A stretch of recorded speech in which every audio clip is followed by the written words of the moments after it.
Olá a todos. Pessoal, num vídeo aí no passado, acho que foi no último vídeo, eu falei que se você não é religioso, não faz sentido nenhum você casar, né? E esse vídeo, ele é um vídeo que mostra isso claramente. Tá em inglês, eu vou traduzir para vocês rapidinho.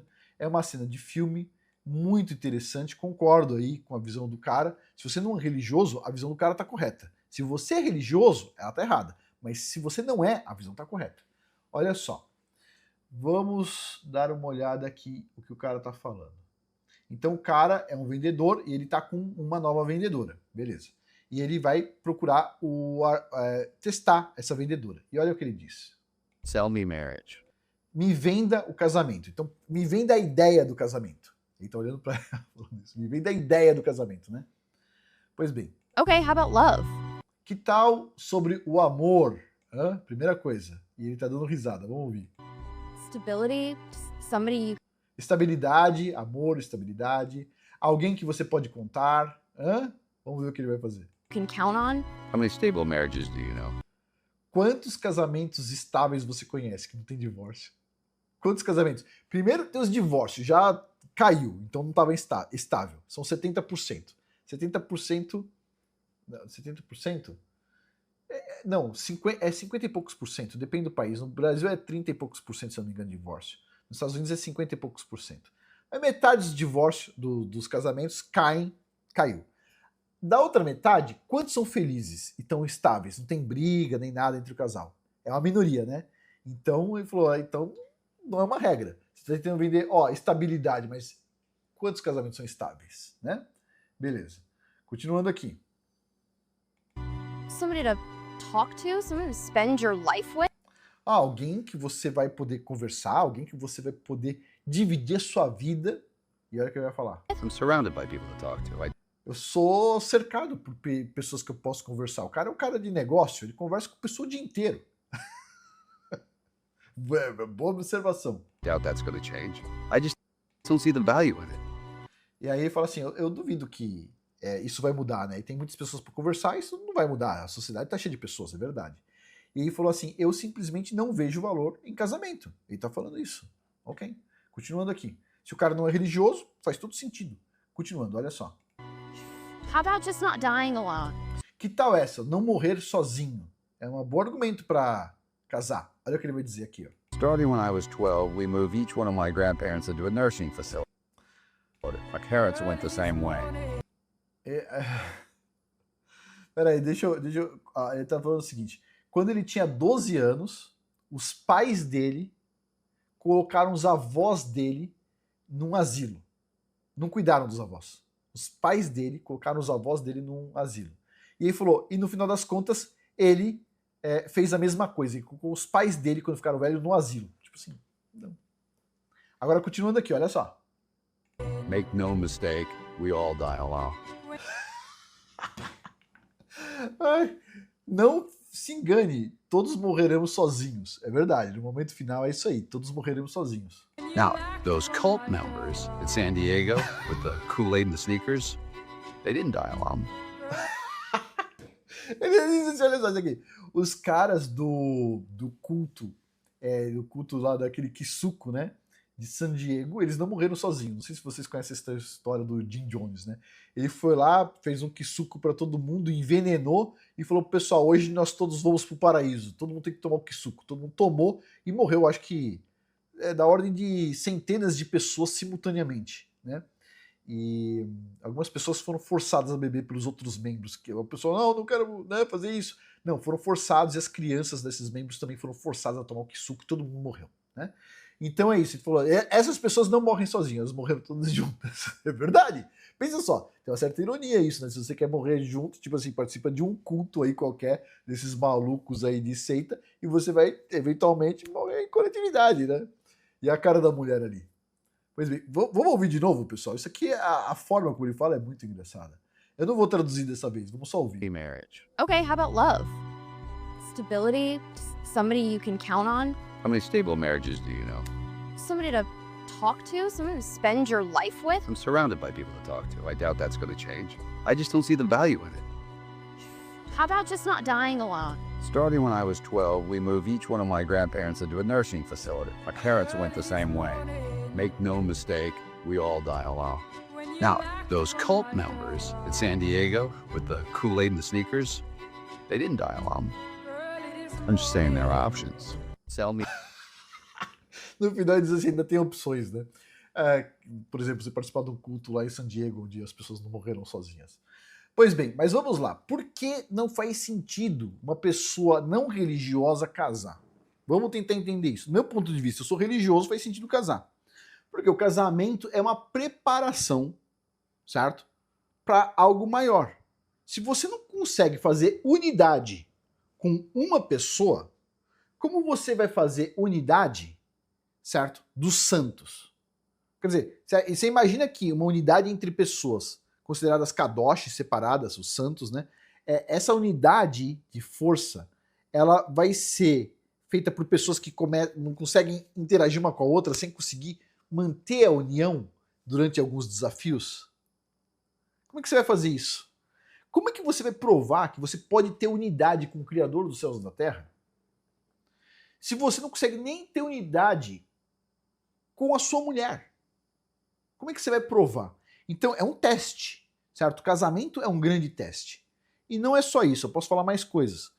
Por exemplo, eu acho, do meu ponto de vista, tá, que cuidar dos futuros servos do Criador dos céus e da terra e ensinar eles corretamente, falar sobre a Bíblia para os futuros servos do Criador do céu e da terra é uma coisa importante. Você poderia tentar fazer isso, por exemplo, fazendo o que o pessoal chama de evangelização. Só que eu penso que esse negócio de evangelização é uma bobagem. Por quê? Porque você vai ter um monte de pessoas ali que vão ouvir uma vez por semana e olhe lá e não vão ver exemplo de ninguém. O pastor, em geral, não é um bom exemplo para ninguém, o padre não é um bom exemplo, o sheik, na maioria, o sheik eu não sei, eu não conheço muito essas coisas, mas as pessoas religiosas não são um bom exemplo em geral. Bom exemplo é pai e mãe, ok? É pai e mãe, é a dedicação do pai e da mãe. Então eu penso assim, a minha tarefa é criar a próxima geração de servos do Criador dos céus e da terra. Eu posso tentar fazer alguma coisa aqui pelo YouTube, não tem garantia, né? Mas eu penso que com os filhos isso é o elo mais forte. Tanto que uma das igrejas que mais cresce é qual? Qual a igreja que mais cresce? A igreja que mais cresce é a igreja dos Mormons, que é uma igreja focada em família. Eles têm umas loucuras lá, dos livros dos Mormons e tal. Tem umas coisas que eu não concordo. Tá? Eu, tipo assim, não concordo, é difícil de acreditar. Mas, ainda assim, você tem que entender o seguinte, o princípio deles é família, é familiar. Eles entendem isso. Esse é um bom princípio. Você pode não concordar com as outras coisas, eu também não, mas eu concordo com o princípio. Porque eles crescem, porque eles conseguem criar pessoas muito fiéis. Por quê? Porque as pessoas estão dentro de casa. Quer dizer, se seu pai é bom e a sua mãe é boa, por que você não vai acreditar naquilo que ele está ensinando? Ele está ensinando o melhor que ele pode. Então isso faz com que essa religião cresça. Se você diz que quer ajudar a criar o reino do Criador e você não é um bom exemplo para os seus filhos, ou você é um pai ausente, mãe ausente e tudo mais, você está fazendo um péssimo trabalho, certo? Então o que eu penso, do meu ponto de vista, se eu não acreditasse na Bíblia, eu não teria motivo nenhum para casar. Inclusive, antes de me casar, eu pensava em nunca me casar, simplesmente ficar trabalhando, fazendo ciência.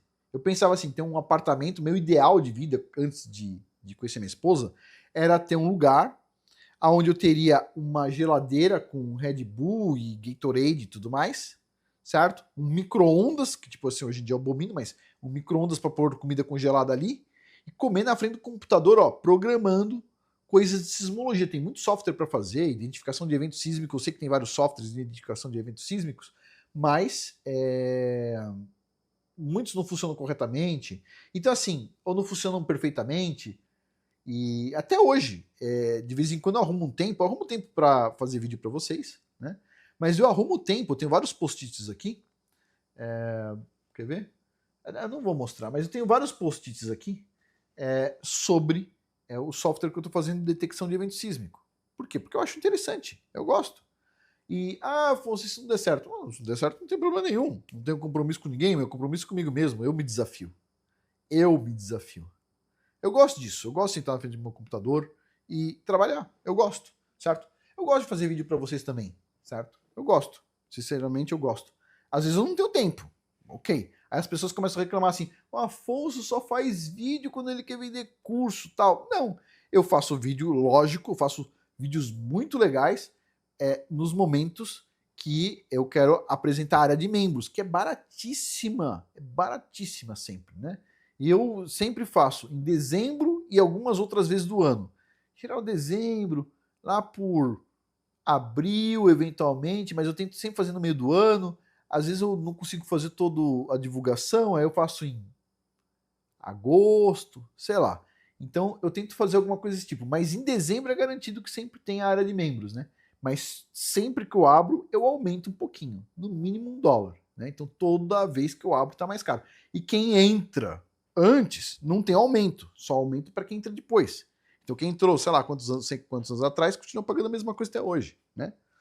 Pois bem, mas por que eu estou dizendo isso? Eu faço vídeos, né? Mas eu faço vídeos, mas eu também tenho que trabalhar, eu tenho meus próprios desafios, eu tenho reunião de negócio, eu tenho que conversar com a minha equipe, eu tenho várias coisas para fazer, certo? Mas eu sempre estou por aqui. Mas eu estou dizendo isso por quê?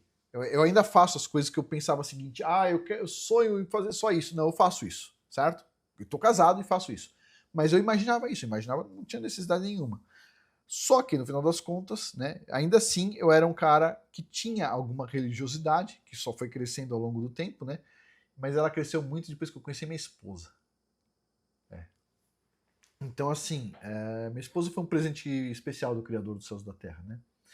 Sei lá, às vezes ele viu alguma coisa boa em mim, né? O Criador ele tem capacidade de enxergar o que a gente vai ser, né? Muitas vezes. E ele viu que eu podia ser um bom pai e tudo mais, então ele me deu essa chance aí, né? A chance de ser uma pessoa legal, né? Então, poxa, eu só tenho a agradecer ao Criador dos Céus e da Terra pelo presente maravilhoso que ele me deu, que nenhum presente podia ser maior do que esse, né? Minha esposa. E é isso, pessoal. Então, como ponto de vista mais religioso, faz sentido. Ponto de vista, assim, de um ateu, eu não entendo porque ateu casa. Eu, sinceramente, não entendo. Pra mim, parece uma psicose o ateu casar. Eu acho. Porque o cara vai casar como ateu se ele tem vários mecanismos para ele ter filho e tudo mais. A não ser que seja um ateu pobre. Aí tudo bem, eu entendo. Mas um ateu que já tem dinheiro. Tipo assim, o cara pode ter filho com barriga de aluguel. Ele pode deixar uma mulher criando que ele contrata. Ele contrata uma empregada para cuidar das crianças. Ele pode contratar uma cozinheira para fazer comida ou uma empregada que já sabe fazer comida. Não teria motivo. E é uma coisa que as pessoas não entendem. As mulheres, muitas vezes, elas acabam defendendo coisas que só prejudicam elas mesmas. Por quê? Porque você falar contra a Bíblia é falar contra casamento, basicamente. E o maior beneficiário de um casamento são mulheres e crianças. Na ordem, primeiro crianças, depois mulheres, depois o marido, certo? Então tem essa ordem de benefício. De forma geral, estou falando de um ponto de vista de ateu, certo? Do meu ponto de vista, o casamento engrandece espiritualmente o homem. O homem não deve estar só. Engrandece espiritualmente o homem. E é por isso que nós devemos nos esforçar para procurar um casamento. Agora, não procura uma bosta de casamento, tá? Não faz isso. Procura um bom casamento. E para isso, começa a falar com o Criador e dedicar tempo ao Criador dos céus e da terra. Quando a gente dedica tempo a ele dedica tempo a nós. Entendeu o conceito? É isso. Vamos finalizar por aqui. Por hoje é isso. Muito obrigado a todos aí pela atenção. Até mais.